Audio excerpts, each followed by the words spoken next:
So last time we made a video talking about this very name on the right, Vancouver Canucks forward Evander Kane.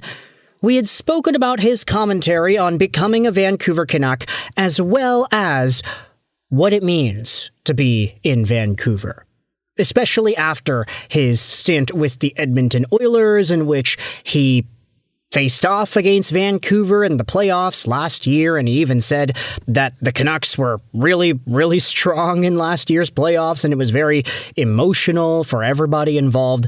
Here it is, the bold comments that Kane made on Vancouver from the Edmonton perspective. We made that commentary 2 weeks ago, but today we are diving into some other commentary from the man himself, courtesy of my buddy on the left, Chris Faber, the host of the Canucks Insider Podcast, the former host of the Canucks Conversation Podcast, a podcast that I, once upon a time, had guest starred on.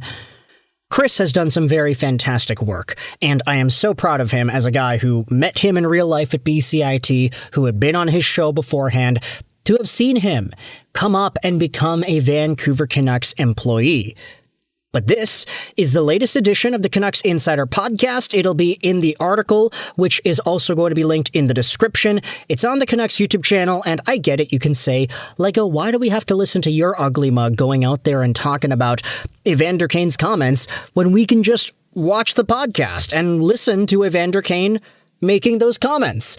Well, it's because I think it's always fun to react to these things. I think it's always interesting to respond to the thought process of some of the athletes that we follow, which is what we are doing here in this video. So, the Canucks and Lindsay Horsting went out there and posted an article about the same comments from Evander Kane's perspective. Let's dive into them here. Entering his 17th NHL season, Kane talks about playing in 930 games and edging closer to the 1,000-game milestone. He reflects on his childhood idols and the significance of playing back in Van. Being able to put on a Canucks uniform is really special. I grew up watching the Canucks. Marcus Naslund was my favorite Canuck growing up by far. When I was in my first year of Pee Wee, the North Shore Club, Dylan Crawford was one of our goalies, and Mark Crawford was the coach at the time. And we got to partake in the skills competition that year. So that was pretty cool to meet some of those guys. And we went to the Quebec tournament, which we ended up winning that year as the Vancouver Canucks. So hopefully we can continue those good memories with the Canuck uniform on. I like that a lot, man.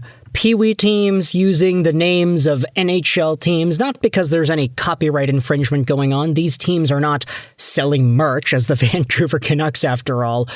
They're just a Pee-wee team. But Evander Kane has had some successful memories as a part of the Canucks in the past.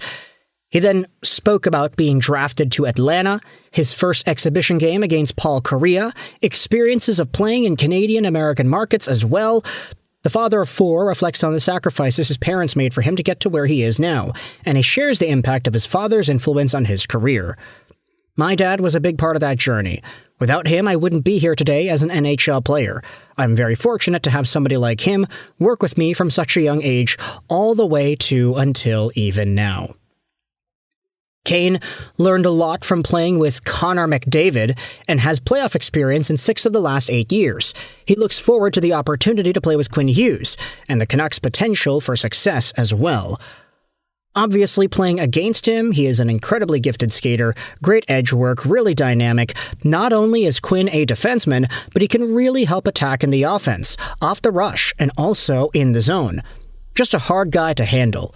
So obviously, when he has the puck, it's a good thing to try to get yourself in open shooting positions. And for me, that's something I'll be looking to do. So I'm really excited to be playing with Quinn Hughes. Now, I do kind of wonder where Kane is going to be placed in the lineup here. If he has that left side spot on lock, then I guess, it's a strong side shooting opportunity that he'll be able to open up on that side. If Quinn is tossing it over to him, maybe goalies overcommit to the far left side, which opens up the right side for Kane to shoot the other way, something like that. We might be on the cusp of seeing Evander Kane do something that a lot of Canucks fans wanted to see him do in a Canucks uniform for years. Pop goals left, right, and center. Kane welcomes the opportunity to play in key situations with the Canucks next season and bring physicality and competitiveness to the team. I think anytime you're on the power play regularly, you're touching the puck. I think any offensive guy who scores goals, that helps your game. So just getting more touches, more looks, more opportunities, getting put in the right situations, I know I'll be able to capitalize and have success. I think obviously that's going to be a big part of my job in helping this team win.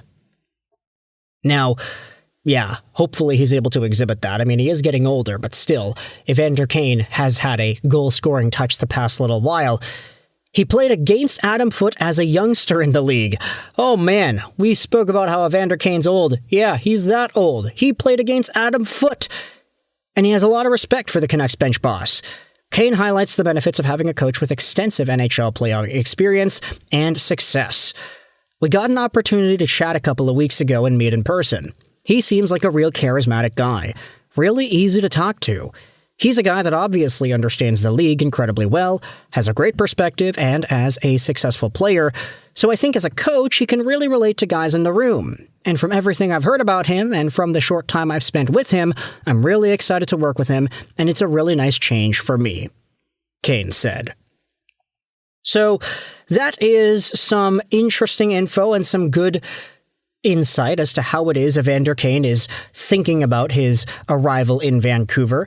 I do think that when it comes to Adam Foote and his potential as a head coach, I do just kind of wonder what kind of a system he will deploy for this team. Because if Adam Foote comes in and he just ends up being like a Rick Tocchet 2, Rick Tocchet light, I don't know how well Evander Kane will play with that sort of play style.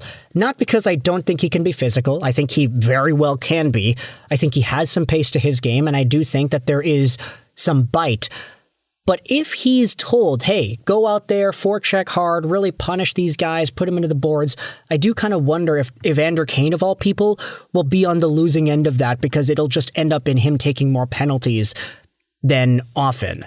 I do think that Evander has that undisciplined side to his game that needs to be honed in a little bit. So if Adam Foote tells these guys to play more of a rough and tough, bang 'em, crash 'em, rock 'em, sock 'em type of game, is that going to be good or bad for Evander? I'm not sure. Whereas you have the opposing perspective where it's like, okay, if Adam Foote tries to employ a more free, offensively leaning system that doesn't try to reprogram Elias Pettersson's brain, then maybe that actually opens the door for Kane to just focus more so on the goal scoring, which we know he can do. He had 24 goals last year in 77 games. In 23-24. Last year, he had 0 points in 0 games. So, who knows, man? A full year's worth of rest. Who knows if he's going to be conditioned enough to be a Vancouver Canuck and actually play properly in the top 6. He's making $5.125 million until the end of this upcoming season, so he is in a contract year. He generally plays very well in new teams, so we'll have to be on the lookout for that. But for now, let me know your thoughts in the comment section below. How do you feel about Evander Kane's commentary on being a Canucks fan and what he's looking forward to in regards to playing for Vancouver in 25-26? What are your expectations for this guy? How well do you think he's going to play? Let me know your thoughts in the comment section below. I hope you enjoyed this video. And bye.